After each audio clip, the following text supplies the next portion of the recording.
Bismillahirrahmanirrahim. Ma kana Muhammedun aba ahadin min ricalikum welakin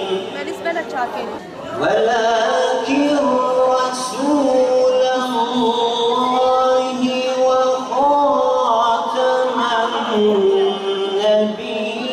nebiyyin.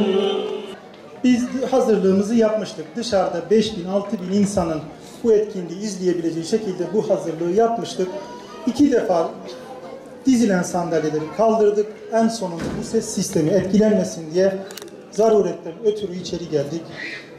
En az bu kadar insan dışarıda. Bu bizi çok sevindiriyor ama onlardan da özür diliyorum. Elimizde olmayan sebeplerdir.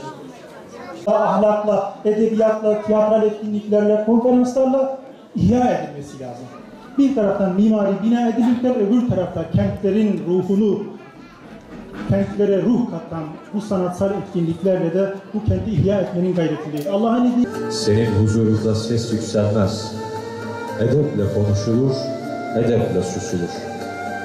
Hele biz ki bu kapının dilencileri, el açıp beklemekten başka bize bir şey düşmezdi ama bize bir şey düşmezdi. Bekliyoruz sultanım. Rüyada olsa bile belki teşrif edersin diye hem de hiç kimseyi beklemediğimiz gibi seni bekliyoruz. Edepten göz göze gelmezler.